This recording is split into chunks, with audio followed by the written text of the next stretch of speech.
There was a time that to walk from the beach chair across the beach and into the ocean felt so scary, because that was the moment I had to drop the towel and take off the dress, and I had to be so vulnerable that everyone could see my soft belly and thighs. It felt so scary to be so vulnerable that people could see this thing that I could hide with clothes, my body that had been told that was too fat and too big and too wrong. But the beautiful thing is I went in the ocean anyway. I was so brave. But now, it's a different story. Now I walk across that beach and I feel my jiggle, and I let her just be, because I know I am safe. People can think what they want about this body.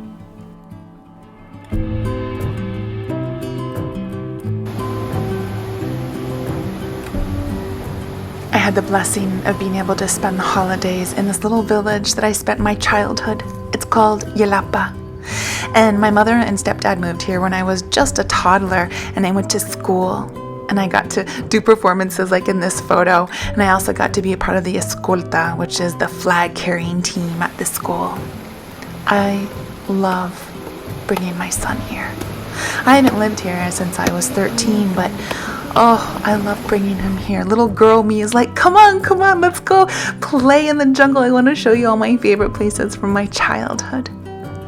And I think my son, as he grows older, he's starting to understand just how special this place is.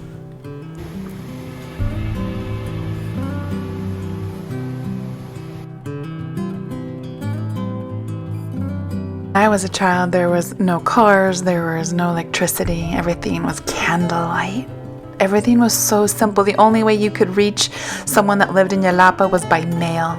I had to wait 3 months just to receive a letter from my dad back in the USA. And now, well, there's electricity. There's still no cars, but there are ATVs, and you still have to get there by boat. Boat is the only way to really get to Yelapa, and the coastline is just wonderful.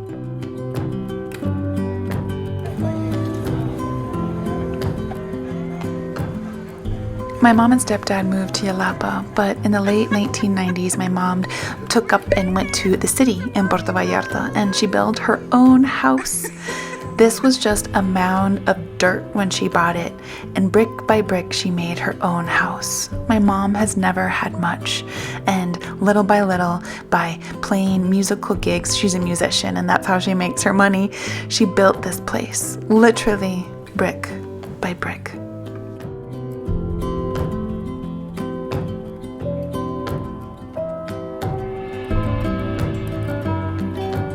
One of the ways that my mother expresses her love is by cooking, and she loves making scones. She is known for these scones.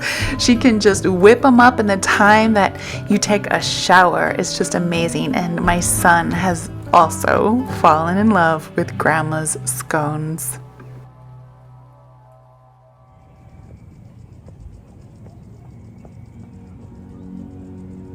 I am happy to say that I have still kept up my running and moving this body from a completely new place of love.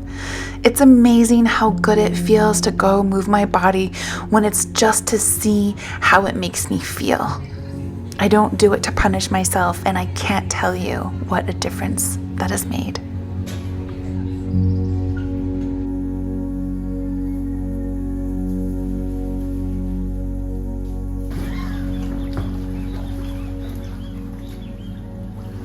Coming to Mexico to visit my mom is always bittersweet, because I wish that we lived closer. I live in Tucson, Arizona, and she lives in Puerto Vallarta, but it is what it is now.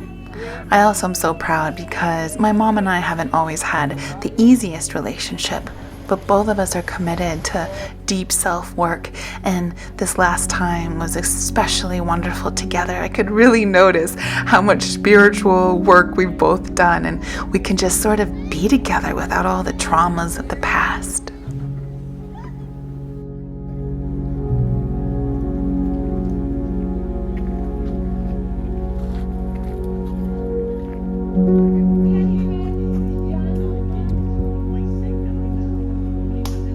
Look at the new face.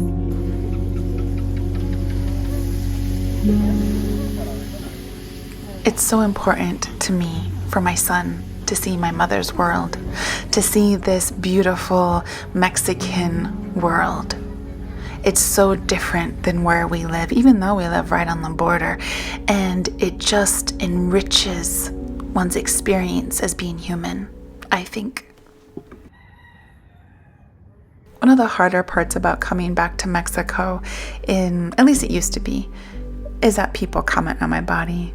And there was a time there when I was pretty deep in my disordered eating and disordered exercise and really hating myself into thinness, that every time someone would comment on my body, it was really hard. It would mess with my mind. So when I would return to Mexico thinner, people seemed to applaud, and when I returned to Mexico fatter, people seemed to be disappointed, and I was just always so afraid to be judged by how I looked. But now that I've done so much healing work, people can comment what they're gonna comment, and it doesn't affect me the same because I know that I'm safe. I know that my body is good. I know that my body has all her fat and her rolls and her cellulite, and she's so healthy because I have finally learned how to feel safe in my body. In a culture that tells us that we need to be a certain way to control ourselves, to be thin, to be better, I finally allowed myself to just be, and that has given me access to my greatest health. I have learned that I can feel uncomfortable in my body and I'm still safe in my body. I have learned that I don't always like how my body looks, but my body is always safe.